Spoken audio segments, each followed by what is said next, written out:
நீங்க பார்க்க போற இந்த ப்ராஜெக்ட் ஹோபேல ஒரு லேர்னர் பில்ட் பண்ண project. Every day evening 8 PM to 9 PM ஒரு டொமைன்ல இருந்தும் மீட்டிங் நடக்குங்க. அந்த மீட்டிங் ஒரு லைவ் டொமைன் பேஸ்ட் நெட்வொர்க்கிங்காகவும் நம்ம லேர்னர்ஸ் பண்ண அந்த ப்ராஜெக்டை அவங்க டொமைன் பீப்புளோட ஷேர் பண்ணிப்பாங்க. ஸோ இந்த மாதிரி ஒரு ப்ராஜெக்ட் பில்ட் பண்ணி ஷேர் பண்ணி நெட்வொர்க்கிங் டொமைன் நம்மளோட ஹோபே லேர்னர்ஸுக்கு எவ்ரி டே இது கொடுத்துட்டு இருக்கோம். இப்போ நீங்க பார்க்க போற இந்த ப்ராஜெக்டை மேனுஃபேக்சரிங் டொமைன்ல கண்டக்ட் பண்ண ஒரு ப்ராஜெக்ட்.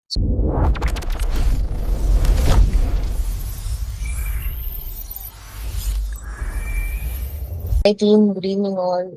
It's நம்ம Pratiksha மேம் வந்து presentation கொடுக்க போறாங்க regarding her project இப்போ ரீசெண்டா கம்ப்ளீட் பண்ணியிருந்தாங்க. அண்ட் நெக்ஸ்ட் இனிஷியேட்டிவ் நீங்களும் இதே மாதிரி வரணும் அப்படின்றது தான். ஸோ Pratiksha மேம் இனி நீங்க ஸ்டார்ட் பண்ணலாம். Okay, thank you ma'am. ஸோ நான் ஆக்சுவலாக AI paste predictive maintenance for industrial machine failure prediction project வந்து பண்ணியிருக்கேன். ப்ராப்ளம் ஸ்டேட்மெண்ட் எக்ஸ்பிளைன் பண்ணிவிட்டு தென் லைக் கோட் அண்ட் எப்படி நான் வந்து அதை அச்சீவ் பண்ண அந்த ப்ரெடிக்ஷன்ஸை அப்படின்ட்டு நான் எக்ஸ்பிளைன் பண்ணுறேன். ஓகே, ஸோ ஆக்சுவலாக ப்ரிடிக்டிவ் மெயின்டெனன்ஸ் அப்படின்றது நம்ம மேனுஃபேக்சரிங் செக்டரில் ரொம்பவே க்ரூஷியலான ஒரு திங். ஆக்சுவலாக ப்ரிடிக்டிவ் மெயின்டெனன்ஸ் ஆனால் என்ன பண்ணோம் அப்படின்னா, மேனுஃபேக்சரிங் செக்டர் அப்படின்னாலே நம்மளுக்கு நிறைய மேனுஃபேக்சரிங் செக்டர்ஸ் வந்துட்டு இருக்கு. ஸோ எலக்ட்ரானிக் மேனுஃபேக்சரிங் செக்டர்ஸ், அதுக்கப்புறம் oil and gas and food and beverages and automotive, அந்த மாதிரி நம்மளுக்கு different kind of manufacturing sectors வந்துட்டு இருக்கு. ஸோ அதில் வந்துட்டு ஒன்று அவங்க ப்ராடக்ட்ஸ் வந்து கிரியேட் பண்ணுவாங்க இன் டு இன் ப்ராடக்டா, இல்லை அவங்க ரா மெட்டீரியல்ல இருந்துட்டு ஒரு இன்டர்மீடியட் ஒரு காம்போனன்ட்ஸாவோ இல்லை வந்துட்டு ஒரு டூல்ஸாவோ வந்துட்டு மேனுஃபேக்சர் பண்ணி சென்ட் பண்ணுவாங்க. இல்லை சில மேனுஃபேக்சரிங் செக்டர்ஸ் வந்துட்டு ஜஸ்ட் ப்ராடக்ட்ஸை அசம்பிள் பண்ணுறதுக்கு வந்துட்டு இருக்கும். ஸோ ஜென்ரலாகவே இந்த மேனுஃபேக்சரிங் செக்டர்ஸ் வந்துட்டு இப்போ மோஸ்ட்லி மிஷினில் ஆட்டோமேஷன் வந்துருச்சு, மிஷின்ஸ் அண்ட் ரோபோட்ஸ் யூஸ் பண்ணி. ஸோ மோஸ்ட் ஆஃப் த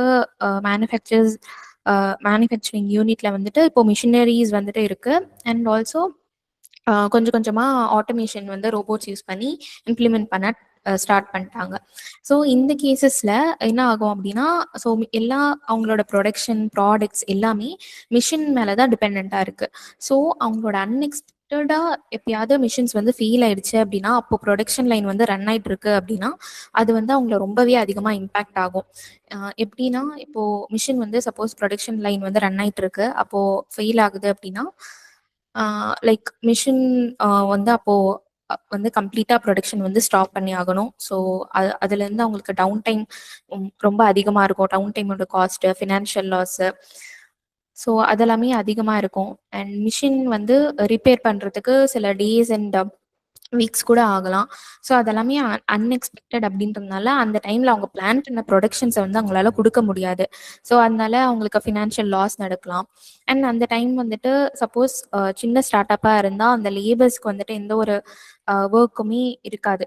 ஒரு லைன் வந்துட்டு ஃபெயிலியராக இருக்குன்னா ஓகே ஃபைன், நெக்ஸ்ட் லைன் ஏதாவது அவங்களுக்கு இருந்தால் அவங்க வந்து பண்ணிக்கலாம். அந்த மாதிரி ஷிஃப்ட் பேசஸாக யூஸ் பண்ணிட்டு. ஸோ இந்த மிஷின் ஃபெயிலியர்னால ப்ரொடக்ஷன்ஸ் அவங்களுக்கு கம்மியாகிறதுனால மறுபடியும் அந்த மிஷின் வந்து ரிப்பேர் பண்ணிட்டு அந்த பர்டிகுலர் டெட்லைனுக்குள்ளே அந்த ப்ரொடக்ஷனை வந்து அவங்க எடுக்கணும் அப்படின்றதுக்காக சில லேபர்ஸ்க்கு ஓவர் டைம் கொடுத்து கூட அவங்க வந்து அதை வந்து பண்ண வைக்கலாம். ஸோ அந்த ஓவர் டைமுக்கான காஸ்ட்டு, ஸோ அந்த மாதிரி நிறைய ஃபினான்ஷியல் லாஸ் வந்து வர வந்து வாய்ப்பு இருக்கு. ஸோ இப்போதைக்கு இருக்கிற மேனுஃபேக்சரிங்ல ரியாக்டிவ் மெயின்டெனன்ஸ் தான் பண்ணிட்டு இருக்காங்க மோஸ்ட்லி.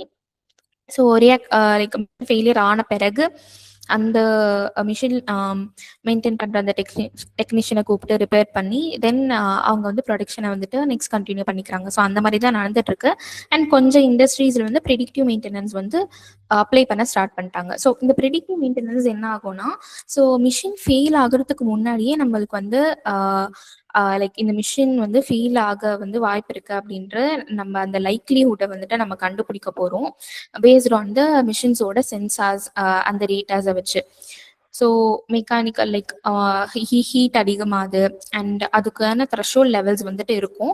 ஸோ அதை பேஸ் பண்ணி அந்த டேட்டா பேட்டர்னை வந்து எம்எல் மாடல்ஸ் வந்து அண்டர்ஸ்டாண்ட் பண்ணிட்டு நம்ம மிஷின் ஃபெயிலியர்ஸை வந்து நம்ம வந்து முன்னாடியே ப்ரெடிக்ட் பண்ணிடுவோம். ஸோ தட் இது மூலயமா அந்த டவுன் டைம் காஸ்ட்டை வந்து ரெடியூஸ் பண்ணலாம், ஃபினான்ஷியல் லாஸை ரெடியூஸ் பண்ணலாம்.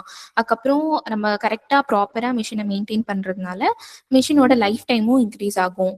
தென் ப்ரொடக்ஷன் எஃபிஷியன்சியுமே நம்மளுக்கு இன்க்ரீஸ் ஆகும். ஸோ இந்த மாதிரி பெனிஃபிட்ஸ் வந்துட்டு இதுல இருக்கு.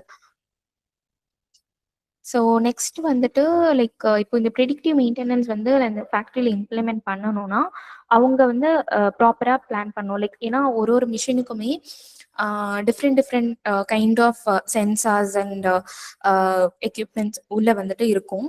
ஸோ அதை பேஸ் பண்ணி தான் அந்த மிஷின் ஃபீல் ஆகுமா இல்லையா அப்படின்ற டைப்ஸ் எல்லாமே வேரி ஆகுது. ஸோ அந்த இன்வெஸ்டிகேஷன் வந்து இருக்கணும். ஸோ தட் நம்ம அது எந்தெந்த காம்பனன்ட்ஸ்ல இருந்து நம்ம வந்து டேட்டா எடுக்கணும் அப்படின்ற ஒரு கிளாரிட்டி வந்து கிடைக்கும். ஸோ அது இம்ப்ளிமெண்ட் பண்ண மேனுஃபேக்சரிங் அந்த யூனிட் வந்து இந்த ப்ராப்பர் பிளானிங், அதுக்கப்புறம் அந்த மிஷின் வந்துட்டு வந்து ஐஓடி டிவைசஸை நம்ம இன்ஸ்டால் பண்ணோம். ஸோ தட் அது மூலியமா நம்ம வந்துட்டு அதோட ஹீட்டோ இல்லை அதோட வைப்ரேஷனோ சென்ஸ் பண்ணி எடுத்து நம்ம டேட்டாக்கு நம்ம யூஸ் பண்ணிக்க முடியும்.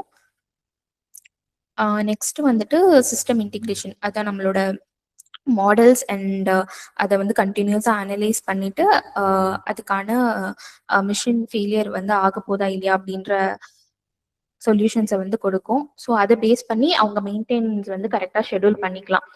So that okay machine failure ஆக போகுது அப்படின்னா லைக் இது வரைக்கும் இருக்கிற ப்ரொடக்ஷன் அவங்களோட பிளானிங்கை வந்து கொஞ்சம் பண்ணிட்டு லைக் மெயின்டெனன்ஸ் டைம் அப்படின்ட்டு அவங்க கொடுத்துட்டாங்கன்னா அந்த டைமுக்கு வந்துட்டு பிஃபோராகவே லைக் அந்த மெயின்டெனன்ஸ் டெக்னீஷியன்ஸை வந்து கால் பண்ணி லைக் அந்த பர்டிகுலர் ஷெட்யூல்டு டைமில் அந்த மிஷினை வந்து ரிப்பேர் பண்ணிட்டு அவங்க ப்ரொடக்ஷன்ஸை கண்டினியூ பண்ண முடியும். ஸோ இதுதான் இதோட ஜென்ரல் ஓவர்வியூ. உங்களுக்கு நம்பர்ஸ்ல சொல்லணும்னா ஃபார் எக்ஸாம்பிள் இதெல்லாம் ஆட்டோமேட்டிவ் இண்டஸ்ட்ரி, இது வந்து food and beverages, heavy industry, oil and gas. So each மந்த்துக்கு அவங்களுக்கு டவுன் டைம் வந்து நால ப்ரொடக்ஷன் ஸ்டாப் ஆகுது இல்லையா, ஸோ அதனால அவங்களுக்கு வந்து எவ்வளோ லாஸ் வந்து வருது, லைக் அவங்களுக்கு வந்து அன்பிளான் டவுன் டைம் எவ்வளோ டைம் வந்து வருது அப்படின்னா 29 hours 25 hours. ஸோ அதனால அவங்களுக்கு இம்பேக்ட் வந்துட்டு டாலர்ஸ் கணக்கில் இருக்கு. அண்ட் ஆல்சோ அதை டோட்டலாக ஆனுவல் காஸ்ட்ல பார்க்கும் போதுமே $7 million $52 million அப்படின்ட்டு நம்மளுக்கு அதிகமாக இருக்கு. ஸோ இதில் வந்து அதிகமாக இம்பேக்ட் ஆகுற இண்டஸ்ட்ரீஸ் வந்துட்டு ஆட்டோமோட்டிவ் தான். கம்பேரிட்டிவ்லாம் பார்க்கும்போது ஆட்டோமோட்டிவ் வந்து அதிகமாக இம்பேக்ட் ஆகுது. ஏன்னா லைக் நிறைய இப்போ ஆட்டோமேஷன், ரொபோட்டிக்ஸ் அண்ட் மிஷினரிஸ் எல்லாமே நம்ம ஓட்ட இண்டஸ்ட்ரீஸ் இருக்கும்போது. ஓகே, ஸோ இந்த ப்ராப்ளம் ஸ்டேட்மெண்ட் உங்களுக்கு புரிஞ்சுதா? எஸ் மேம், புரிஞ்சது மேம். அந்த ஃபீல்டில் இருந்திருக்கேன் மேம். ஓகே, ஸோ இப்போ நான் எடுத்திருக்கிற டேட்டா செட் வந்துட்டு மில்லிங் மிஷின் இது. ஸோ மில்லிங் மிஷின் அப்படின்னா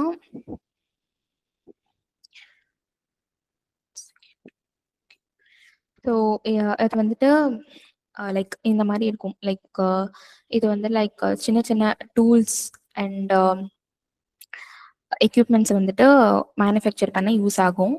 ஸோ இதில் வந்துட்டு இம்பார்ட்டண்ட்டான ஃபீச்சர்ஸ் வந்து மோட்டார், அந்த ஸ்பிண்டல், அந்த டூல் வச்சு தான் அந்த கட்டிங் எல்லாமே பண்ணுவாங்க. ஸோ இது ஜஸ்ட் உங்களுக்கு ஓவர்வியூக்காக காட்டினேன். ஸோ இந்த இண்டஸ்ட்ரியில் டவுன் டைம் காஸ்ட் வந்து ஆகுறதுனால நமக்கு per hour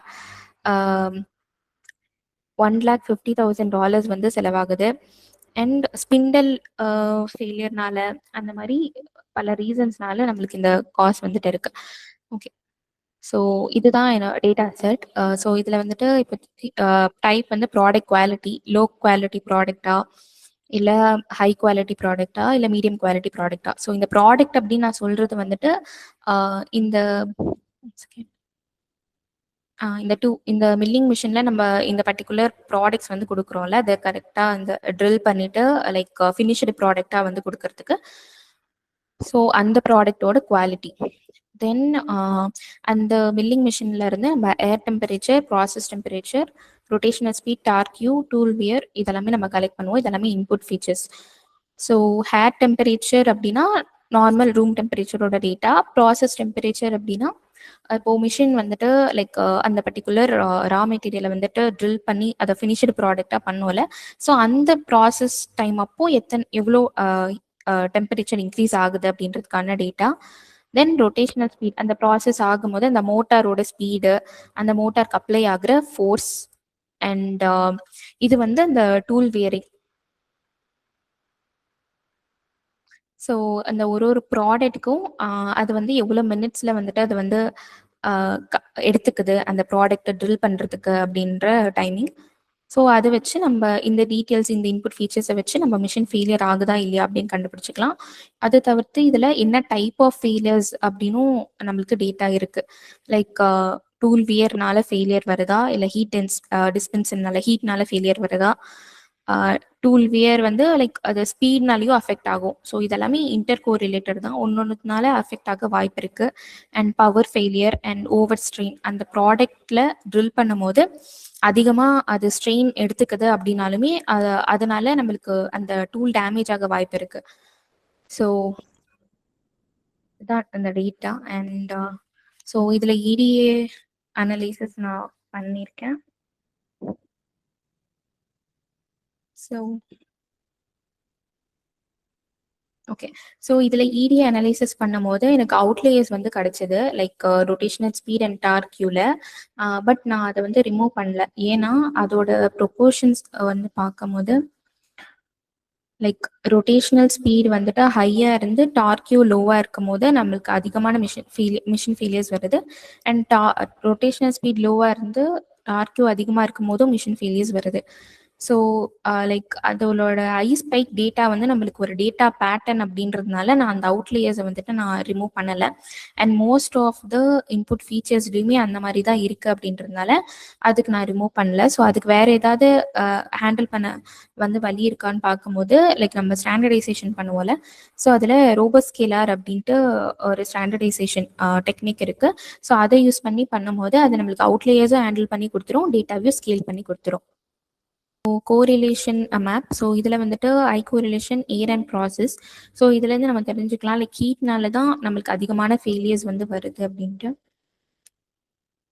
okay, so next இந்த இன்ஃபிடென்ஷியல் அனலைசிஸ்.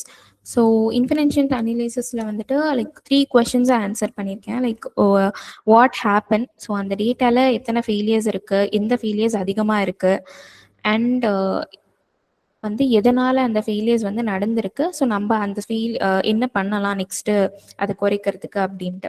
ஸோ அதில் பார்க்கும்போது ஹீட் டிஸ்பென்ஷனால தான் நம்மளுக்கு அதிகமான ஃபெயிலியர்ஸ் வந்து வந்திருக்கு. அண்ட் ஓவர் ஸ்ட்ரெயினால செகண்டரி, அதுக்கப்புறம் power and tool wear and random failures தான். அண்ட் லோ குவாலிட்டி ப்ராடக்ட்னால தான் அதிகமான ஃபெயிலியர்ஸ் வந்திருக்கு. ஸோ இதெல்லாம் மற்ற அனலைசிஸ். ஸோ ரூட் காஸ் அப்படின்னு பார்க்கும்போது ஸோ மேஜராக கோரிலேட்டடாக இருக்கிற டேட்டா வந்துட்டு ஹேர் டெம்பரேச்சர், ப்ராசஸ். அண்ட் நெகட்டிவாக கோரிலேட்டாக இருக்கிறது rotational speed and torque. So இதுதான். அண்ட் இது ஜஸ்ட் எல்லா ஃபீச்சர்ஸோட மிஷின் ஃபெயிலியர்ஸோட பிளாட். ஸோ இதில் பார்க்கும்போதே தெரியும் அவுட்லேயர்ஸில் வந்து மிஷின் ஃபெயிலியர்ஸ் டேட்டா இருக்கிறதுனால அது நம்மளுக்கு ஒரு இம்பார்ட்டண்ட்டான பேராமீட்டர்.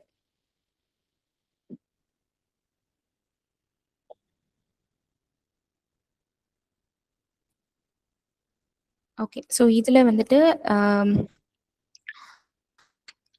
லைக் இன்புட் ஃபீச்சர்ஸ் வந்து லைக் ஃபெயிலியர் ரேட்டை வந்து எப்படி கொடுக்குது, லைக் ஹையாக இருக்கும் போது அதோட வேல்யூ ஹையாக இருக்கும் போது அதிகமாக கொடுக்குதா, இல்லை லோவாக இருக்கும் போது அதிகமாக கொடுக்குதா அப்படின்றதுக்கான ஒரு டேபிளை நான் ப்ளாட் பண்ணியிருக்கேன்.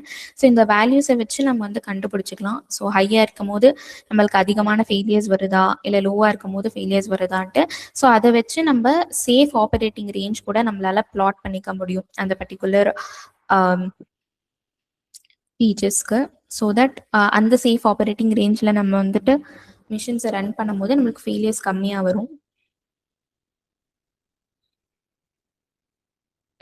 This is dashboard.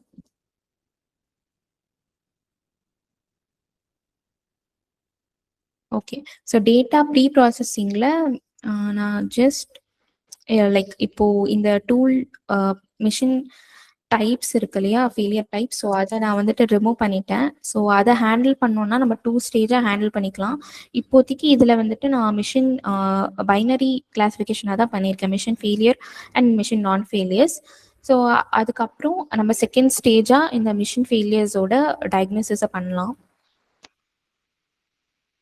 ஸோ இதில் வந்துட்டு இந்த ப்ராடக்ட் டைப் வந்துட்டு ஆர்டினல் டேட்டாவாக இருக்கிறதுனால அந்த ரேங்கிங் வந்து நான் கொடுத்துருக்கேன். லைக் லேபிள் என்கோடர் யூஸ் பண்ணி அதை ஹேண்டில் பண்ணியிருக்கேன். நெக்ஸ்ட் வந்து ஃபீச்சர் இன்ஜினியரிங். ஆக்சுவலாக எனக்கு வந்து என் டேட்டாவில் 6 ஃபீச்சர்ஸ் மட்டும்தான் இருக்கிறதுனால எனக்கு ஆக்சுவலாக மாடல் ரன் பண்ணும்போது அவ்வளோ அக்யூரேட்டாக வந்து எனக்கு ரிசல்ட்ஸ் வரல. ஸோ நான் ஃபீச்சர் இன்ஜினியரிங் பண்ணணும் அப்படின்றதுக்காக லைக் இப்போ ப்ராசஸ் டெம்பரேச்சர், ஹேர் டெம்பரேச்சர் அப்படின்றது லைக் ரூம் டெம்பரேச்சர் அண்ட் அந்த பர்டிகுலர் ப்ராசஸ் நடக்கும் போது இருக்கிற டெம்பரேச்சர். ஸோ அதை வச்சு நம்ம அதோட டிஃப்ரென்ஸ் கண்டுபிடிச்சு, லைக் டிஃப்ரென்ஸ்னால் இது வந்து ஹீட்டை தான் குறிக்குது. ஸோ அதை நம்ம வந்து கொடுக்கும்போது நம்ம மாடல் இன்னுமே அந்த பேட்டர்னை வந்து ஈஸியாக ரெக்கக்னைஸ் பண்ணும். நெக்ஸ்ட் வந்து like torque and rotational speed வச்சு தான் நான் அதுக்கு எடுத்துக்க பவர் வந்து கால்குலேட் ஆகுது. ஸோ அதனாலையும் நம்மளுக்கு ஒரு பெஸ்ட் டேட்டாவா பேட்டர்ன் வந்துட்டு நம்ம மிஷின் மாடல் வந்து understand. So next wear rate. இப்போ இந்த ஸ்பீடை பொறுத்து அந்த டூல் வியரிங் வந்துட்டு நம்மளுக்கு அஃபெக்ட் ஆகும். லைக் ஹை ஸ்பீடில் ரூல் பண்ணும் போது நம்ம டூல் வியரிங் வந்துட்டு லைக் அதோட ஸ்பீடு வேரி ஆச்சு அப்படின்னா, இல்லை அதோட லைஃப் டைம் வந்துட்டு ரொம்ப ஓல்ட் ஆயிடுச்சு அப்படின்னாலுமே லைக் நம்மளுக்கு டூல் வியர் ஃபெயிலியர் வந்து வரதுக்கு வாய்ப்பு இருக்கு. ஸோ அந்த ரேட் இதை வந்து நம்ம வந்து கண்டுபிடிக்கிறதுக்காக இந்த வியர் ரேட் கால்குலேஷன் பண்ணிக்கிறோம். ஸோ தட் அதுக்கு ஒரு டேட்டா பேட்டர்ன் நம்ம ஆட் பண்ற மாதிரி இருக்கும்.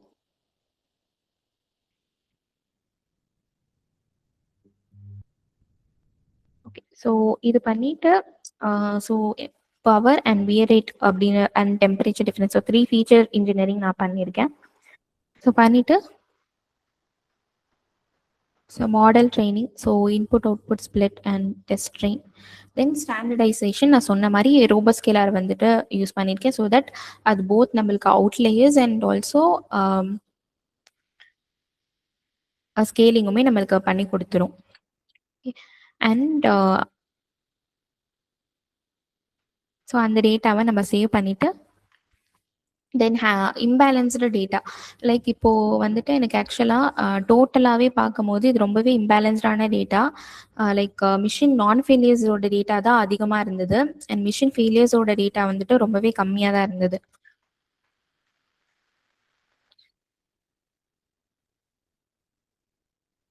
ஸோ அதனால் அந்த இம்பேலன்ஸ் டேட்டாவை ஹேண்டில் பண்ணுறதுக்காக நம்மளுக்கு வந்து ஒரு டெக்னிக் இருக்குது, ஸ்மூத்தி. ஸோ இது வந்துட்டு லைக் ரீசாம்பிளிங் டெக்னிக்ல இருந்து ஓவர் சாம்பிளிங். ஸோ இது என்ன பண்ணுன்னா, நம்மளோட மைனாரிட்டி கிளாஸ் இருக்கு இல்லையா, ஸோ அதாவது மிஷின் ஃபெயிலியரோட கிளாஸ். ஸோ அந்த சாம்பிள்ஸ் வந்துட்டு அதுக்கு சிமிலரான சாம்பிள்ஸ் வந்துட்டு நம்மளுக்கு ஆட் ஆன் பண்ணி கொடுக்கும், லைக் இந்த மிஷின் நான் ஃபெயிலியரோட சாம்பிள்ஸோட பேலன்ஸ் பண்ணுறதுக்காக. ஸோ இது யூஸ் பண்ணிட்டு நான் என்னோட டேட்டாவை ரெண்டுத்தையும் பேலன்ஸ் பண்ணியாச்சு. ஸோ பேலன்ஸ் பண்ணிட்டு நான் எல்லா மாடல் கூட கம்பேர் பண்ணி பார்த்தேன். தென் அதுல இருந்து எனக்கு random forest and decision tree அதுதான் பெஸ்ட் மாடலாக எனக்கு கிடச்சிது. ஸோ அது ரெண்டுத்துக்கையும் கிரிட் சர்ச் அப்ளை பண்ணிவிட்டு then I got 97% and also false negatives வந்துட்டு கம்பேரிட்டிவ்லி இதில் தான் கம்மியாக இருந்தது 13 அண்ட் ஃபால்ஸ் அலாரம்ஸ் கூட லைக் 50 அண்ட் ஓவரால் பர்ஃபார்மன்ஸுமே இதில் வந்துட்டு நல்லா இருந்ததுனால ஸோ இந்த மாடல் வந்துட்டு ஃபைனலைஸ் பண்ணியிருக்கேன். ஸோ இது வந்து அந்த ஃபீச்சர் இன்ஜினியரிங் அப்ளை பண்ண பிறகு தான் இந்த அக்யூரேசியே கிடச்சிது. ஸோ டிப்ளாய்மெண்ட் பண்ணும்போது சேம் அந்த லேபிள் என்கோட நம்ம கேட்டகரிக்கல் வந்து நியூமெரிக்கலாக சேஞ்ச் பண்ணுறோம்ல அந்த data, then also standardisation data. So இது ரெண்டுத்தையும் அப்ளை பண்ணி நம்மளோட யூசர் இன்புட் நம்ம வந்து கொடுத்து நம்ம ப்ரெடிக்ட் பண்ணால் நம்மளுக்கான மிஷின் ஃபெயிலியர் அண்ட் நான் ஃபெயிலியர் வந்து நம்ம டிடெக்ட் பண்ணிடலாம். ஸோ நெக்ஸ்ட் ஸ்டெப்பாக ஃபர்தராக என்ன பண்ண முடியும்னா இதில் லைக் இந்த டேட்டாக்கு அப்புறம் அந்த டயக்னோசிஸ் பண்ணலாம், லைக் மிஷின் டைப் வந்து அனலைஸ் பண்ணுறதுக்காக. ஸோ லைக் அதுக்கு வந்து எப்படி இன்புட் கொடுக்கணும்னா மிஷின் ஃபெயிலியர் வரைக்குமே நம்ம ஃபுல்லாக இன்புட் கொடுத்துட்டு இன்புட் டேட்டாவா. ஸோ இதெல்லாமே நம்மளுக்கு வந்துட்டு ஒரு மல்டி கிளாஸ் கிளாசிஃபிகேஷன் அவுட்புட்டாக நம்ம ஹேண்டில் பண்ணி நம்ம வந்துட்டு ஒரு கிரேட் குட் சொல்யூஷன்ஸ் வந்துட்டு ப்ரொவைட் பண்ண முடியும்.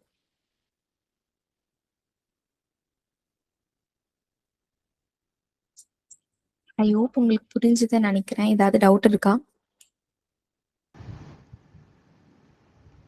ஹலோ, சொல்லுங்க. மேம் நீங்கள் இப்போ கொடுத்துருக்கிறது வந்து பார்த்தீங்கன்னா நார்மல் மேனுவல் மில்லிங் மிஷின் கொடுத்துருக்கீங்க. இது மேனுவல் மில்லிங் மிஷின்லேருந்து எடுத்து உங்களுக்கு டேட்டா எடுக்கிறது கஷ்டம். அதுக்கு நீங்கள் விஎன்சி கம்ப்யூட்டர்ஸ் மிஷினுக்கு கொடுத்தீங்க அப்படின்னீங்கன்னா ஈஸியாக உங்களுக்கு அவுட்புட் எடுக்கலாம். நீங்கள் அந்த சொன்னீங்கல்ல டூல் வியர் அண்ட் டியர், அது எல்லாமே பண்ணுறது வந்து ப்ரிவென்டிவ் மெயின்டெனன்ஸ். ஆல்ரெடி வந்து ப்ரிவென்டிவ் மெயின்டெனன்ஸ் பண்ணுறது வந்து குறிப்பிட்ட டைம் பீரியடில் பண்ணுவாங்க. அதுக்கு இது எந்த அளவுக்கு யூஸ் ஆகும் நீங்கள் சொல்கிறது breakdown, sudden breakdown maintenance வேணால் இதில் வந்து இது பண்ணலாம். ஏன்னா கம்பெனிஸில் வந்து பார்த்தீங்கன்னா ப்ரிவென்டிவ் பிரேக் டவுன் மெயின்டெனன்ஸ்க்குமே ஒரு ஷெட்யூல் இருக்கும் உங்களுக்கு. ஓகே. இது வந்து சடன் பிரேக் டவுன்ஸ் வருதுல்ல, அதை அவாய்ட் பண்றதுக்கு பண்ணாமே இருக்கும்னு சொல்ல வரீங்களா? இல்ல. சாரி டு இன்டரப்ட் அப்துல், நீங்க கேக்குறது எனக்கு புரிஞ்சுது. ப்ரிவென்டிவ் மெயின்டெனன்ஸ் அப்படிங்கறது வந்து நம்ம மேனுவலா டேட்டா கலெக்ட் பண்ணி அதுல இருந்து வர இன்புட்ஸ் வச்சு பண்றது. பட் இது ப்ரெடிக்டிவ் மெயின்டெனன்ஸ் அப்படின்றது சென்சார்ஸ் மூலியமா லைக் அந்த டேட்டா செட்ஸ் கலெக்ட் பண்ணி நீங்க வந்து ஆமா புரியுது. நான் என்ன கேட்கறேன், இப்போ அவங்க கொடுத்துருக்கு வந்து நார்மல் மேனுவல் மிஷின். ஆக்சுவலாக நீங்க அந்த நீங்க சொல்ற மாதிரி டூல் அண்ட் வியர் டயர் வந்து பாத்தீங்கன்னா அது வந்து நம்மளுடைய ப்ரெஷர் ஹேண்ட்லிங் ஏற்ற மாதிரி அது மாறும். ஸோ அது லைஃப் வந்து டிபெண்ட்ஸ் அப்பான் மெட்டீரியல் இதுக்கு ஏற்ற மாதிரி இதாகும். அதுல நிறைய பேராமீட்டர்ஸ் இருக்கு. இவங்க கொஞ்சம் பேராமீட்டர்ஸை கன்சிடர் பண்ணியிருக்காங்க. பட் அந்த ஃப்ளோ வந்துட்டு ஹலோ கிருத்திக்ஷா மேம், சாரி, இது வந்து நீங்க ரியல் டைம் டேட்டா எடுத்திருக்க இந்த வேல்யூஸ் எல்லாம் நீங்க இப்ப காட்டுனீங்கல்ல, நீங்க வந்து ஒரு சாம்பிள் டேட்டா செட்ல இருந்து தான் நான் எடுத்து பண்ணிருக்கேன். Okay okay. Real time data set அப்படின்றப்ப கொஞ்சம் டிஃபரன்சஸ் இருக்கும். அவர் அப்துல் கேக்குறது அதுதான். வந்து அதிகமா இருக்கலாம். இல்ல, எனக்கு ஒரு சின்ன சஜஷன் வர. இப்போ நீங்க இதே வந்து ஆட்டோமேஷன்ஸ் இதுல போடும்போது நீங்க சின்ன கேமரா செட்டப் மாதிரி வச்சு அதுல டூல் எந்த அளவுக்கு வியர் அண்ட் டயரா இருக்குன்னு சொல்லிட்டு நீங்க இது பண்ணி மூலமா திருப்பி இது பண்ணீங்கன்னா உங்களுக்கு ஆட்டோமேட்டிக்கா டூல் வியர் ஆயிடுச்சுன்னா கரெக்ட். டூலோட லைஃப் அத வந்து பிசிக்கல் ஸ்டேட் வச்சு தான் நம்ம வந்து நார்மலா பாத்தீங்கன்னா இப்போ வந்து கவுண்டிங் வச்சிருப்போம். இந்த டூல் வந்து இவ்வளவு இருக்கு வந்து வியர் ஆகும் அப்படின்னு சொன்னா ஆட்டோமேட்டிக்கா அதுக்கு ஏத்த மாதிரி மாத்திடுவோம். ஸோ இதை வந்து ஆட்டோமேட் பண்ணும்போது உங்களுக்கு வந்து நார்மலா வந்து யூஸ் பண்ணிட்டு இருக்கும்போது உங்களுக்கு வியர் டயர் எவ்வளவு இருக்குன்னு அதை வேணா ஏஐயோட இது பண்ணலாம்ல, இன்டெகிரேட் பண்ணலாம்ல உங்களுக்கு. சாரி டு இன்டரப்ட் அப்துல், நான் இந்த மாதிரி ஒரு ப்ராஜெக்ட் ஏற்கனவே பண்ணேன். பட் அதுல வந்து பாத்தீங்கன்னா எங்களுக்கு நாட் மில்லிங் மிஷின், பட் அது வந்து ஒரு கட்டிங் டூல் தான். அது வந்து tungsten carbide coated cutting tools. அதுக்கு வந்து தெர்மல் கேமரா யூஸ் பண்ணிட்டு அந்த வேர் அண்ட் டயர் கால்குலேட் பண்றதுக்கு நம்ம ப்ராடக்ட் எவ்வளோ டன்னேஜ் வந்து ப்ராடக்ட் டன்னேஜ் கால்குலேட் பண்ணோம். அதே மாதிரி அதோட டெம்பரேச்சர் கால்குலேட் பண்ணோம். அதே மாதிரி வியர் ஆங்கிள், இது எல்லாமே யூஸ் பண்ணி பண்ணோம். பட் அதுக்கு வந்துட்டு லைக் நீங்க சொல்ற மாதிரி விஷுவல் மீடியால மட்டுமே எடுத்து பண்றதுக்கான எஃபெக்டிவ்னஸ் அவ்வளவா வரல. நான் அதை இங்க சொல்லிக்கிறதுக்கு இது பண்றேன். அது லைக் ரொம்ப நிறைய பேராமீட்டர்ஸ் இருந்தது. நம்ம அது கிட்டத்தட்ட ஒரு 3-4 months வந்து டீப்பா ரிசர்ச் பண்ணி தான் பண்ணோம். பட் எண்ட் பாயிண்ட் ரிசல்ட் வந்து நீங்க பாக்குறப்போ லைக் நம்ம செலவு பண்ண காஸ்ட், அதாவது நீங்க சொல்ற மாதிரி இன்ஃப்ராரெட் கேமராஸ் இதுக்கு எல்லாத்துக்கும் செலவு பண்ண காஸ்ட் வந்துட்டு இன் லாங் ரன் மேபி எஃபெக்டிவா இருந்து மாஸ் ப்ரொடக்ஷனுக்கு நீங்க சொல்றது ஓகே இல்ல. நீங்க ப்ராஜெக்ட் எடுத்துட்டு வரும்போது நாங்க ஏன்னா பேசிக்கா வந்து பாத்தீங்கன்னா உங்களுக்கு வந்து அந்த டூல் கட்டிங் டூல வந்து பாத்தீங்கன்னா லைஃப் ஸ்பேன் பார்ப்போம். ப்ராக்டிக்கலா பார்க்கும்போது என்ன பண்ணுவோம், நாங்க ஆட்டோமேட்டிக்கா ஒரு 1000 நம்பர்ஸ்க்கு அப்புறம் நாங்க அது வந்து தேஞ்சாலும் தேவைன்னா அதை மாத்துவோம். சோ அதான் அந்த மாதிரி சொல்ல நீங்க நம்பர் ஆஃப் இதை கொடுத்து கூட அந்த மாதிரி பண்ணலாம்னா உங்களுக்கு இன்டிமேட் அக்யூரசி அதிகமா இருக்கு நீங்க சொல்றது. ஆமா அது சொல்றேன். ஓகே, மேபி நான் இந்த ப்ராஜெக்ட் நான் வந்து ஏஐலனாலும் நான் மேனுவலா நான் வந்து அதை இது பண்ணிருக்கேன். கண்டிப்பா நிறைய இம்ப்ரூவ்மென்ட்ஸ் இருக்கும், பண்ணலாம். நீங்க சொல்றது correct. Sorry to interrupt. Okay சரி, பரவாயில்ல. சஜஷன்ஸ் வேற ஒன்றும் இல்லைங்க சார். தேங்க்ஸ். இது ரெகுலரா நான் எடுத்துட்டு இருக்கோம். இது டூல் லைஃபிங் வந்து எடுத்துட்டு இருக்கோம். ஸோ அதனால நான் சொல்றேன், இந்த ரிப்பீட் வந்து கரெக்டா வந்துட்டு இருக்கு. அந்த பேசிக்கா அந்த இதுல வந்துட்டு இருக்கு உங்களுக்கு. ஸோ அதுக்காக இல்ல, அது ரொம்ப நல்ல ப்ராஜெக்ட். நீங்க அடுத்த டைம் நீங்களே அது கூட பண்ணலாம். நாங்க ஒரு டைம் ட்ரை பண்ணோம். பட் ஆனா அதோட எஃபெக்டிவ்னஸ் நீங்க சொல்ற மாதிரி அந்த கேமரா யூஸ் பண்ணி விஷுவல் இதை வச்சு பண்றதுக்கு அந்த அளவுக்கு எஃபெக்டிவ்னஸ் எங்கனால கொண்டு வர முடியல. நீங்க ட்ரை பண்ணீங்கன்னா. இல்ல, நாங்க ஒரே ஒரு சின்ன ட்ரையல் ப்ராஜெக்ட் மாதிரி நான் இது ஏஐ யூஸ் பண்ணல. நாங்க வந்து இதுல யூஸ் பண்ணியிருந்தோம், கிரைண்டிங் இதுக்கு யூஸ் பண்ணியிருந்தோம். டாலரன்ஸ் கம்மியா 2 மைக்ரான் டாலரன்ஸ் இதுக்காக பண்ணிடும் போது அந்த 2 மைக்ரான் டாலரன்ஸ் உங்களுக்கே தெரியும், லைட்டா கிரைண்ட் ஆயிருந்த அப்போ வந்து பண்ணும்போது எங்களுக்கு அது ஒரு நல்ல இது கிடைச்சிச்சு, ரிப்பீட்டபிலிட்டி அக்யூரசி நல்லா கிடைச்சிச்சு நார்மல் மேனுவல் இது பண்ணும்போது. அதுக்காக நான் சஜஸ்ட் பண்ணேன். ஏன்னா எல்லாமே ப்ரொடக்ஷன் இது ஓரியன்டல் எல்லாமே சேமா தானே இருக்கும் உங்களுக்கு. ஸோ அதனால மில்லிங்காக இருந்தாலும் சரி, கிரைண்டிங்காக இருந்தாலும் சரி, டர்னிங்காக இருந்தாலும் சரி, எல்லாத்துக்குமே வந்து டூல் லைஃப்ங்கிறது ஒரு வந்து ஓரளவு தெரியும், ப்ராக்டிக்கலாக ஒர்க் பண்ணுறவங்களுக்கு இது லைஃப் வருங்கிறது தெரியும்ல உங்களுக்கு, அதுக்காக சொல்லுங்கள் சார். ஆமாம் sir. Thank you thank you. Okay, thank you thank you thank you. Thank you ma'am. Thank you. So like நீங்கள் சொன்ன மாதிரி லைக் ஃபிசிக்கல் ஸ்டேட் ஆஃப் டூலுக்கு வந்து அந்த மாதிரி பண்ணலாம். ஸோ இப்போது லைக் அதுக்கு தான் அந்த ஃபீச்சர் இன்ஜினில் நான் வியர் ரேட் வச்சு பண்ணேன். ஸோ இப்போதைக்கு அந்த இருக்கிற ஃபீச்சர்ஸில் வச்சு நம்ம பண்ணும் போது இல்லை இன்னுமே நம்ம R&D பண்ணி இன்னும் பெட்டராக பண்ணலாம். வேறு யாருக்காவது ஏதாவது டவுட் இருக்கா? Any doubts team? ஸோ இப்போ மேம் எக்ஸ்பிளைன் பண்ணதுல உங்களுக்கு எனி ஐடியாஸ் இப்போ ரீசெண்டா உங்க கம்பெனில இம்ப்ளிமெண்ட் பண்ணிட்டு இருக்கீங்களா, அதை பத்தி கூட ஷேர் பண்ணலாம். ஓகே டீம், இப்போ ஸோ இதுதான் ஃபர்ஸ்ட் மேனுஃபேக்சரிங் டொமைன் மீட்டிங் அப்படின்ற மாதிரி யாராச்சும் இருக்கீங்களா? எஸ் மேம், இதுதான் ஃபர்ஸ்ட். ஓகே ஓகே சூப்பர் எனக்கு சூப்பர். Okay super. ஓகே எனக்கு ராமபிரசாத். ஓகே, ஹோப் நிறைய பேர் நியூ மேனுஃபேக்சரிங்ல இப்போ மீட்டிங்ஸ்ல ஜாயின் பண்ணிருக்கீங்க. யா ராம் சார் ஹேண்ட் ரைஸ் பண்ணிருக்கீங்க. ஃபர்ஸ்ட் மீட்டிங்னு சொன்னாங்க. Okay okay. ஒரே ஒரு சின்ன சஜஷன்ஸ் இருக்கு, நீங்க ஷேர் பண்ணி இருந்ததுல அந்த ஆக்சுவலா அந்த டெம்பரேச்சர் டீடைல்ஸ் நீங்க RPM ஒண்ணு வேணா கொஞ்சம் ஈஸியா மெஷர் பண்ணிக்கலாம். ஆனா அந்த டெம்பரேச்சர் இது எல்லாமே எடுக்கிறதுல கொஞ்சம் ப்ராக்டிக்கல் டிஃபிகல்டிஸுமே இருக்குங்க. அதாவது இந்த டூலோட டெம்பரேச்சர்ல நீங்க சொன்னீங்கல்ல, அதை எடுக்கிறதுல உங்களுக்கு ஒரு சில டைம் வந்து இந்த ஓவரால் இந்த ப்ரெடிக்டிவ் மெயின்டெனன்ஸ் அப்படின்றது பாத்தீங்கன்னா IoT கனெக்ஷன்ஸ் கண்டிப்பா வேணும். அது நிறைய மெஷினரிஸ்ல இருக்க PLCs எல்லாம் வந்து பாத்தீங்கன்னா ரொம்ப பழைய PLCs எல்லாம் நீங்க IoT டிவைசஸ் யூஸ் பண்றது ரொம்ப கஷ்டம். அங்காட்டி அந்த ப்ராக்டிக்கல் அப்ளிகபிலிட்டி அப்படின்றது நம்ம ஊர்ல கொஞ்சம் கம்மியா இருக்கு. பட் இன் ஃபியூச்சர் கண்டிப்பா டெவலப் ஆகும். பட் இப்ப இருக்க கரண்ட் டெக்னாலஜிஸ் நிறைய கம்பெனிஸ்ல எல்லாம் பாத்தீங்கன்னா அந்த அந்த கரெக்டான சென்சார்ஸ் வந்து நம்மளால அடாப்டிவா இருக்காது அந்த மெஷினரிஸ்க்கு. அது ஒரு சின்ன சஜஷன். கண்டிப்பா அது கரெக்டு தான். பிகாஸ் லைக் நானும் லைக் கண்ட்ரோலர்ஸ் எல்லாம் நம்ம டேட்டா எடுக்கிறதுக்கே லைக் ஏதாவது ஒரு சீரியல் கம்யூனிகேஷன் மூலமா தான் எடுக்க முடியுது. அந்த மாதிரி பண்ணி தான் எடுக்க முடியுது. அதுவுமே அது கொஞ்சம் ப்ராக்டிக்கலாக இம்ப்ளிமெண்ட் பண்ணும்போது கொஞ்சம் டஃப் தான். ஏன்னா நிறைய இண்டஸ்ட்ரீஸில் கொஞ்சம் ஓல்டர் மிஷின்ஸ் தான் வச்சுருக்காங்க. அண்ட் சில இண்டஸ்ட்ரீஸில் லைக் நம்மளுக்கு மிஷின்ஸுமே லைக் கொஞ்சம் நீச்சா இருக்கிற மிஷின்ஸுமே வச்சிருக்காங்க. ஸோ அதனால அது கொஞ்சம் டிஃபிகல்ட். பட் ஆனா பாசிபிள் தாங்க, இம்பாசிபிள் இல்ல, பாசிபிள். ஆனா கொஞ்சம் டிங்கரிங் எல்லாம் கொஞ்சம் நம்ம பண்ண வேண்டியது இருக்கும் நெட்வொர்க் பேஸ்ல.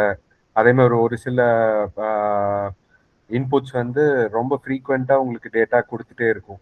ஒரு சில இன்புட்ஸ் வந்துட்டு உங்களுக்கு கொடுக்குற டேட்டா லைக் அவ்வளோ ஃப்ரீக்வெண்டா இருக்காது. லைக் என்ன சொல்றேன்னா, நீங்க ஒரு ப்ராசஸ் ஒரு 3 மினிட்க்கு நீங்க மானிட்டர் பண்றீங்க அப்படின்னா அதுலயுமே நிறைய டிஃபரன்சஸ் இருக்கு கொஞ்சம். பட் அதை ஸ்டடி பண்றப்போ டீப்பா ஸ்டடி பண்ணி கரெக்ட் பண்ணிக்கலாம், ஒன்றும் பிரச்சனை இருக்காது. தேங்க்யூ, நல்ல presentation ma'am. Thank you sir. Manohar Krishnan பார்த்தீங்க, இன்ஜினியரிங் பேஸ் ப்ரொடக்ஷன் மேனுஃபேக்சரிங் யூனிட்ல இருக்கீங்க. நான் வந்து ஒரு ஹேண்டிகிராஃப்ட் மேனுஃபேக்சரிங் இண்டஸ்ட்ரி. இப்போ எங்களுக்கு பார்த்தீங்கன்னா, ஆனால் நீங்கள் ஒரு பேஸ் சொன்னது வந்து கரெக்டு. இப்போ IIoT மூலமா வந்து டேட்டா கலெக்ஷன் பண்ணுறது வந்து ஒரு சேலஞ்சான விஷயம் தான். ஆனால் இதை இப்போ நம்ம பண்ணும்போது ஒன்றுமே இல்லாததுக்கு ஒரு 20% 30% ட்ரஸ்டட் டேட்டா நம்ம வந்து கலெக்ட் பண்ணலாம் அப்படின்னு நினச்சிக்கிட்டு நம்ம வந்து ஒரு இன்வெஸ்ட்மெண்ட் பண்ணி அதை வந்து இப்போ ஸ்டார்ட் பண்ணும்போது ஃபியூச்சரில் வந்து நமக்கு ஒரு ஐடியா கிரியேட் ஆகும். நம்மளோட டேட்டா குவாலிட்டி வந்து இம்ப்ரூவ் ஆகிறதுக்கு வாய்ப்பு இருக்கு. ஆனால் இப்போதைக்கு நீங்கள் சொல்றது வந்து கரெக்டாக, அந்த டேட்டா கலெக்ஷன் வந்து அவ்வளோ அக்யூரசி கிடையாது IIoT மூலமா. அடுத்து கேமரா சொன்னீங்க, இப்போ அது சார் சொன்னது எல்லாமே கரெக்ட் தான். இப்போ அந்த கேமரா மூலமான்றது வந்து அவ்வளோ சக்ஸஸ்ஃபுல்லாக இல்லை. அதுவும் வந்து நம்ம ட்ரை பண்ணலாம். இப்போ நாங்கள் எப்படி ட்ரை பண்ணோம்னா ப்ராடக்ட் குவாலிட்டியில் வந்து பண்ணினோம், அது வந்து சக்ஸஸ் இல்லை. ஹியூமன் செக் பண்ணுற அளவுக்கு அதால் எங்களால் வந்து ப்ரோக்ராமிங் கொடுக்க முடியல. அதுக்கப்புறம் இப்போ நீங்கள் வந்து இந்த டேட்டா வந்து எந்த அளவுக்கு வந்து மேனேஜர்ஸ் வந்து சூப்பர்வைசர்ஸ் யூஸ் பண்ணுறாங்க அப்படின்றதும் கொஞ்சம் சேலஞ்சாக இருக்கு. இதெல்லாம் இப்போதைக்கு ப்ராக்டிக்கலாக இருக்கு. ஆனால் ஃபியூச்சரில் இதெல்லாம் வந்து நல்லா வரும். ஆனால் கண்டிப்பாக அதில் வந்து எங்களுக்கும் ஒரு யூஸ்ஃபுல் இருக்கு. நாங்கள் வந்து ஒரு 20% எஃபிஷியன்சி வந்து நாங்கள் இன்க்ரீஸ் பண்ணியிருக்கோம் எங்களுடைய பேக்கிங் செக்ஷனில். இது வந்து ப்ராக்டிக்கல் சேலஞ்சஸ். ஆனால் இது வந்து ஸ்டில் கோத்ரூ பண்ணிகிட்டே இருக்கணும்ன்றது தான் இப்போ வந்து டிமாண்ட். கண்டிப்பா சார். ஸோ இப்போ அந்த பிசிக்கல் மிஷின்ஸோட இன்டிகிரேட் பண்றது தான் கொஞ்சம் பெரிய சேலஞ்சிங்கான விஷயம். பட் ஹோப்ஸோ ஃபியூச்சர் ஆட்டோமேஷன்ல எல்லாமே நம்மளுக்கு அது இன்னுமே டெவலப் ஆகும். இப்போதைக்கு இந்த பர்ட்டிகுலர் ப்ரிடிக்டிவ் மெயின்டெனன்ஸ்க்கால லைக் எஃபெக்டிவா இருக்கிறது வந்துட்டு லைக் கொஞ்சம் ஒரு 30-50% அப்படின்னு சொல்லலாம். லைக் இம்ப்ளிமெண்ட் பண்ண ஒரு சில மேனுஃபேக்சரிங் செக்டர்ஸ் இருந்து லைக் நான் ரீசர்ச் பண்ணும்போது பார்த்தேன். ஸோ பட் ஃபியூச்சரில் மேபி கண்டிப்பாக வந்துட்டு வரும். லைக் இண்டஸ்ட்ரி 4.2 இப்போ போயிட்டு இருக்கு. லைக் அந்த ஆட்டோமேஷனில் மேபி 5.2 அதில் ரீச் பண்ணும்போது நம்மளுக்கு இதை எஃபெக்டிவாக யூஸ் பண்ணிக்கலாம்னு நினைக்கிறேன். இண்டஸ்ட்ரி 4.2 வந்து ஆனா பெனிஃபிட் இருக்கு. ஸ்டார்ட் பண்றது வந்து ஒரு 2 வருஷம் கூட நமக்கு டைம் எடுத்துக்கும் அதனுடைய ஃபர்ஸ்ட் ROI பார்க்கறதுக்கு. அந்த அளவுக்கு பொறுமையா இருந்து சீக்வன்ஸ்ல இன்வெஸ்ட் பண்ணிட்டு இருந்தா மட்டும்தான் ஒரு 2 இயர்ஸ்ல ஒரு 1.5 இயர்ஸ்ல வந்து பண்ண முடியும். இது நான் சொல்றது வந்து ப்ராசஸ்ல வந்து 50% மேனுவல் 50% மெஷினரிஸ் அந்த மாதிரி உள்ள ப்ராசஸோட எக்ஸ்பீரியன்ஸ் நான் உங்களுக்கு சொல்றேன். Okay okay sir.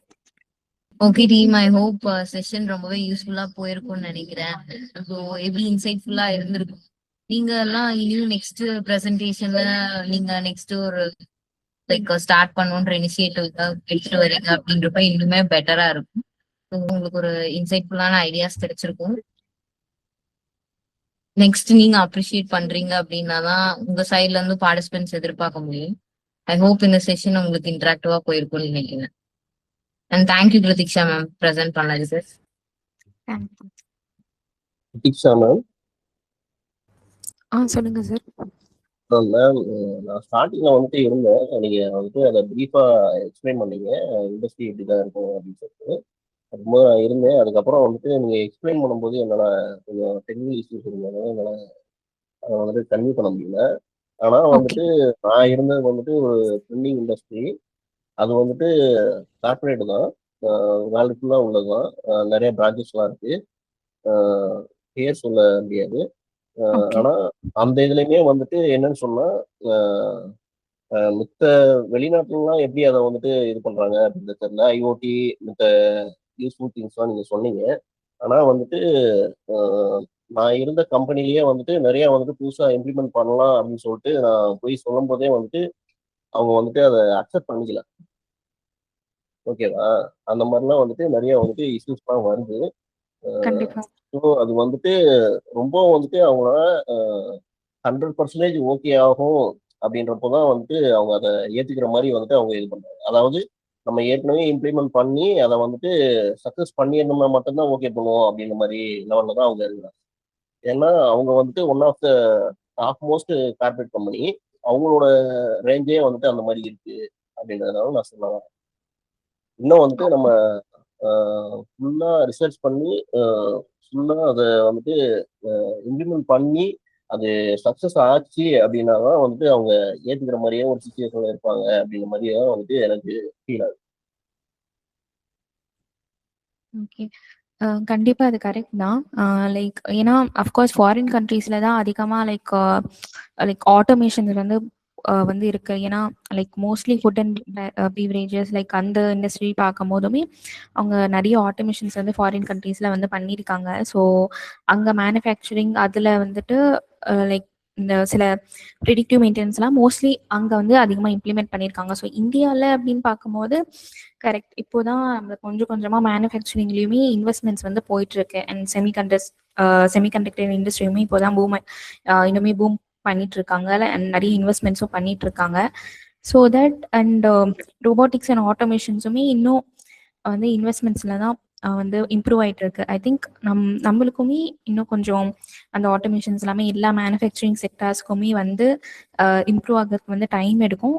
அதுக்கப்புறம் நம்ம வந்து லைக் எஃபெக்டிவா R&D பண்ணி இம்ப்ளிமெண்ட் பண்ண ட்ரை பண்ணலாம் கண்டிப்பா.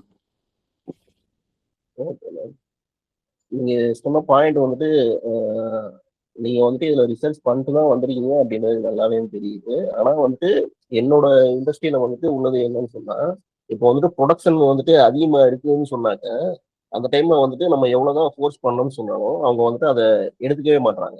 இப்போ வந்துட்டு பிரேக் டவுன் கண்டிப்பா ஆயிடுச்சு அப்படின்னாக்க வந்துட்டு அதுக்கப்புறம் வந்துட்டு அதை இது பண்றாங்க. இந்த மாதிரி ப்ராப்ளம் வந்துடும் அப்படின்னு நம்ம இது பண்ணோம்னாலுமே அது வந்துட்டு அவங்க வந்துட்டு அதை ஏற்றுக்கிறதுக்கு இது பண்ண மாட்டாங்க அப்படின்ற மாதிரி இருக்கு. ஏன்னா அவங்களுக்கு ப்ரொடக்ஷன் தான் முக்கியம். மிஷின் வந்துட்டு ப்ராப்ளம் ஆயிடுச்சுன்னா வந்துட்டு மேலே சொல்லி சமாளிச்சுக்கலாம். அப்படி இல்லாம முன்னாடியே வந்துட்டு நம்ம நிப்பாட்டணும் அப்படின்னு சொன்னோம்னாக்க மேலே உள்ள ப்ரெஷர் வந்துட்டு அதான் மிஷின் ஓடிட்டு இல்லை அப்படின்ற மாதிரி ஒரு மைண்ட் செட்ல வந்துட்டு அவங்க போயிடுறாங்க. இந்த மாதிரிலாம் டிஃபிகல்டிஸ் வந்து நிறைய இருக்குது. கரெக்ட் அதுதான் நான் சொல்ல வரேன். Yeah correct. நானும் லைக் நான் எலக்ட்ரானிக் மேனுஃபேக்சரிங் செக்டர்ல சாஃப்ட்வேர் டீம்ல ஒர்க் பண்ணிட்டு இருந்தேன். அப்போ நானும் பார்த்துருக்கேன். பிகாஸ் அங்க வந்து லைக் ஆட்டோமேஷன் வந்து இண்டஸ்ட்ரியல் ரோபோட்ஸை வச்சுட்டு அந்த பேக்கேஜிங் ப்ராசஸும் தென் அதுக்கப்புறம் அந்த செட்டோ பாக்ஸ் அசம்பிளி ப்ராசஸ் வந்து ஆட்டோமேட் பண்றதுக்கு லைக் ஃபுல்லா இன்வெஸ்ட் பண்ணி போட்டாச்சு. பட் அதுல அவ்வளோ அக்யூரேட்டா வராததுனால அவங்க மேனுவல் லைக் ப்ரொடக்ஷன் கம்ப்ளீட் பண்ணணும் அப்படின்றதுக்காக மேனுவல் ப்ராசஸே நம்ம பண்ணலாம், 10,000 செட்டோ பாக்ஸ் நம்ம வந்து கொடுக்கணும் அப்படின்றதுக்காக மேனுவலாவே லைக் அது வந்து இன்னும் கரெக்டா அக்யூரேட்டா கொடுக்காததுனால டேமேஜஸ் அதிகமா ஆகுறதுனால மேனுவலுக்கே போகலாம் அப்படின்ட்டு போறாங்க. எங்க கம்பெனியும் நடந்திருக்கு. ஸோ அது இன்னுமே அக்யூரேசி வந்து வரல. இன்னுமே கொஞ்சம் லைக் R&D பண்ணி ப்ராப்பரா பண்ணணும். அஃப்கோர்ஸ் லைக் ப்ரொடக்ஷன்ஸ் வந்து கம்ப்ளீட் பண்ணுன்ற ப்ரெஷர் இருக்கிறதுனால அப்படின்னு போறாங்க. ஐ திங்க் இது கொஞ்சம் டைம் எடுக்கும்னு நினைக்கிறேன். இது மாறும்னு நம்புவோம். ஏன்னா ஃபியூச்சர்ல வந்துட்டு எல்லாமே வந்துட்டு ஆட்டோமேஷன் அப்படின்னு போறப்போ வந்துட்டு அதை வந்துட்டு ஏத்துக்க ஒரு மென்டாலிட்டி எல்லாரும் வருவாங்க அப்படின்ற ஒரு மைண்ட் செட், அந்த ஒரு concept. Thank you ma'am. Thank you. Jayaprakash sir, இப்போ நீங்க சொன்னது வந்து கரெக்ட். இதுல வந்து அடாப்ஷன் மைண்ட் செட்னு ஒன்று இருக்கு, இன்னொன்று வந்து பியர்னஸ் ஒன்று இருக்கு. ஏன்னா ஒழுங்கா போய்கிட்டு இருக்கிறத வந்து யாராவது வந்து டிஸ்டர்ப் பண்ணிட்டாங்கன்னா அதுக்கப்புறம் அந்த டெலிவரி டைம் வந்து மாறிடும். அதுக்காக இப்ப நம்ம என்ன மாதிரி ஒரு சஜஷன் அவங்களுக்கு வந்து கொடுக்க முடியும்? ஏன்னா எதுவுமே வந்து ப்ரூவன் சக்சஸ் இல்ல, விஷுவலா நான் சக்சஸ் பார்க்க முடியல அப்படியே ரிஸ்க் எடுக்க மாட்டாங்க. இதுல வந்து 2 ப்ராப்ளம் வந்துடும். நம்ம இன்வெஸ்ட் பண்ணதும் வேஸ்டா போயிடும், அப்புறம் இதுக்காக பண்ண வேண்டிய ப்ரொடக்ஷனும் இன்னும் போயிடும். ஸோ அவங்கள வந்து ஃபர்ஸ்ட் பாசிட்டிவ் திங்கிங்ல வரணும்னா நம்ம வந்து ஒரு 10% மிஷினை மட்டும் நம்ம அடாப்ட் பண்ணணும். இப்போ நம்ம கிட்ட வந்து ஒரு 50 மிஷின் இருக்குன்னா ஒரு 5 மிஷின் மட்டும் நம்ம செலக்ட் பண்ணி அதுல பைலட் பண்ணி அவங்களுக்கு வந்து சக்சஸ் பண்ணும்போது உங்களுக்கு வந்து அடுத்து பெரிய ப்ராஜெக்ட் வந்து கிடைக்க ஆரம்பிச்சு. இப்படி வந்து ட்ரை பண்ணலாம். ஒரு சின்னதா ஒரு 2 மிஷின் மட்டும் கொடுங்க, அதை வந்து டிஃபரன்ஸ் பண்ணி காமிக்கிறேன். அது பண்ணிட்டோம்னா டெஃபரெண்டா வந்து உங்களுக்கு வந்து ஒரு 25 to 30% டிஃபரன்ஸ் கண்டிப்பா இருக்கும். IoT அட்டாச் பண்ணாத மிஷினுக்கும் IoT அட்டாச் பண்ண மிஷினுக்கும் இந்த 25% வந்து value addition. Okay sir, okay sir. ஏன்னா வந்துட்டு நீங்க சொல்றது வந்துட்டு கரெக்டு தான் சார். அதாவது எப்படி சொல்றதுன்னா, எலக்ட்ரிக்கல் ஃபீல்டையோ இல்லை மெக்கானிக்கல் ஃபீல்டையோ நம்ம எடுத்துக்கிட்டோம்னா அது வந்து நிறைய மிஷின் இருக்கும், அதை வச்சு வந்துட்டு நம்ம முடிவு பண்ணிக்கலாம். ஆனா பிரிண்டிங்கை பொறுத்த வரைக்கும் வந்துட்டு உங்களுக்கு 2 அல்லது 3 அந்த அளவுக்கு தான் மிஷின் வச்சிருப்பாங்க. அதுல இருந்தா ஃபுல் ப்ரொடக்ஷன் எடுப்பாங்க. அப்படின்றப்போ வந்துட்டு அதுல நிறைய டிஃபிகல்ட்ஸ் தான் வரும் அப்படிங்கிற மாதிரி நான் சொல்லுவாங்க. நீங்க சொன்னது வந்துட்டு எனக்கு தெளிவா புரிஞ்சுது சார். நான் அதுல எதுவும் எனக்கு எந்த ஒரு மாற்று கருத்தும் இல்லை. நான் இந்த மாதிரி சொல்லுவேன். இப்போ நீங்க பிரிண்டிங்ன்றப்ப அதுல நம்ம எப்படி பண்ண முடியும்னா, அந்த பிரிண்டிங் மிஷின் உள்ளேயே உங்களுக்கு வந்து டேட்டா கலெக்ஷன் மிஷின்ஸ் இருக்கும், அந்த சாஃப்ட்வேர் இருக்கும். அதுல இருந்து நீங்க வந்து மிஷினுக்கு டிஸ்டர்பன்ஸ் இல்லாம உங்களுடைய பிசிக்கு வந்து அந்த டேட்டாவை நீங்க டிரான்ஸ்ஃபர் பண்ணி அதை நீங்க அனலைஸ் பண்ணி அவங்க கிட்ட வந்து வார்னிங் கொடுக்கலாம். இது வந்து இன்னொரு 15 டேட்ல வந்து இந்த பிரேக் டவுன் வர வாய்ப்பு இருக்கு. அவ்வளவுதான். நம்ம வந்து ஒரு வார்னிங் இண்டிகேஷன் கொடுக்கலாம். அது வந்து ப்ரூஃப் ஆக ஆக உங்களை அவங்க நம்ப ஆரம்பிச்சுவாங்க. அப்புறம் நீங்க சொன்னீங்கன்னா அவங்க ஸ்டார்ட் பண்ண ஆரம்பிச்சிடும். அது மாதிரி வேணா நீங்க ட்ரை பண்ணலாம். ப்ரொடக்ஷனுக்கு டிஸ்டர்பன்ஸ் இல்லாம அந்த டேட்டாவை மட்டும் டிரான்ஸ்ஃபர் பண்ணி நீங்க ப்ரெடிக்ஷன் கொடுக்கலாம். ஆமா சார், இது valid point. Thank you sir. Hello Krithiksha ma'am, இப்போ நீங்கள் யூஸ் பண்ணியிருக்க கான்செப்ட் இருக்குல்ல, இது லைக் இந்த டிஃப்ரெண்ட் டைப் ஆஃப் மெஷினரிஸ்க்குமே நம்மளால யூஸ் பண்ண முடியும். பட் அந்த டேட்டா செட்ஸ் வந்து நம்ம ரியல் டைமில் கலெக்ட் பண்ணுறப்போ நிறைய ப்ராசஸ்ல இது இம்ப்ளிமெண்ட் பண்ண முடியும். ஸோ இன் ஃபியூச்சர் நாங்கள் எதுலையாவது இம்ப்ளிமெண்ட் பண்ணுற மாதிரி இருந்தது அப்படின்னா உங்ககிட்ட அந்த கான்செப்ட்க்கு லைக் காண்டாக்ட் பண்ணலாமா? லைக் இந்த ஐடியாஸ் கேதர் பண்ணிக்கிறதுக்கு, அதாவது உங்களோட ஸ்டெப் பை ஸ்டெப்பா உங்களோட ப்ரொசீஜர் இருக்குல்ல, அதை நம்ம வேற ஒரு டேட்டா செட்டுக்கு இம்ப்ளிமெண்ட் பண்றப்ப ஏதாவது டவுட்ஸ் இருந்ததுன்னா உங்களை காண்டாக்ட் பண்ணிக்கலாம்ல? Yeah sir, sure. Thank you so much ma'am. Thank you. Okay team, உங்க டவுட்ஸ் எல்லாம் ஹோப் கிளாரிஃபை ஆயிருக்கும்னு நினைக்கிறேன். இஃப் ஓகே அப்படின்றப்போ நம்ம செஷன் வைண்ட் அப் பண்ணிக்கலாம். Thank you for the wonderful session. Thank you sir. Thank you Shivani. Thank you. எப்படிங்க இருந்துச்சு நம்மளோட ப்ராஜெக்ட் ப்ரெசன்டேஷன் அண்ட் ஆல்சோ நம்ம ஸ்டூடெண்ட் கொலாபரேட் பண்ணிக்கிட்டது? ரொம்ப இன்ட்ராக்டிவா போச்சு இல்ல? நிறைய விஷயங்கள் அவங்க லேர்ன் பண்ணிருக்காங்க இல்லையா? ஸோ இந்த ஒரு ப்ராஜெக்ட்டை நம்ம ஹோப்ஏஐ லேர்னர் வந்து ப்ராப்பர் கைடன்ஸ்லயும் ரைட் மென்டர்ஷிப்லயும் படிச்சதுனால தான் ஒரு எண்ட் டு எண்ட் லெவலுக்கு அவங்களால எடுத்துட்டு போக முடிஞ்சது. அண்ட் ஆல்சோ நாங்க இதை வாண்டடாவே ப்ரெசன்டேஷன் ஸ்கில்லாவும் அவங்களுக்கு இதை ப்ராக்டிஸ் பண்ணிட்டு இருக்கோம். நீங்களும் இவங்கள மாதிரி ஒரு ரியல் ஸ்கில் எதிர்பார்க்குறீங்க, ஒரு ஏஐல end to end project build பண்ணணும்னு நினைக்கிறீங்க, அண்ட் ஆல்சோ அது த்ரூ உங்களோட கரியர் க்ரோத் பெட்டர் ஆகணும்னு நீங்க நினைக்கிறீங்க அப்படின்னா நான் ஒரு 2 hours ஃப்ரீ வெபினார் கண்டக்ட் பண்றேங்க. அந்த ஃப்ரீ வெபினாரை அட்டன் பண்ணுங்க. நான் சொல்லி கொடுக்கறது புரியுதான்னு பாருங்க. எப்படி எங்களோட சர்வீஸ் உங்களுக்கு ஹெல்ப்ஃபுல்லா இருக்கும், உங்களால எப்படி ரிசல்ட் எடுக்க முடியும்னு உங்களுக்கு ரொம்ப கிளியரா புரியும். மோர் ஓவர் ஏஐ பத்தின நிறைய ஃபவுண்டேஷன் பேசிக்ஸ் இன்டர்நெட்ல இல்லாததை அந்த வெபினார்ல நீங்க கத்துப்பீங்க. At end of this webinar நீங்க என் கூட 1-to-1 கால் எங்க டீமோட புக் பண்ணி உங்களுக்கான கஸ்டமைஸ்ட் கரியர் பார்த்து நீங்க புக் பண்ணிக்கலாம். அந்த வெபினாருக்கான லிங்க் நான் டிஸ்கிரிப்ஷன்ல கொடுக்குறேன், மறக்காம போய் செக் பண்ணி பாருங்க. ஸோ இந்த லைவ் டொமைன் பேஸ்ட் நெட்வொர்க்கிங் ஷேரிங்ல நடக்கக்கூடிய அந்த லைவ் பிரசன்டேஷன் மீட்டிங்கை நம்ம யூடியூப் சேனல்ல ஒரு பிளேலிஸ்டாவே கிரியேட் பண்றோம். So apart from beyond learning the true sharing அந்த லைவ் மீட்ல நடக்கும். நீங்களும் பார்த்து கத்துக்கோங்க. தேங்க்யூ.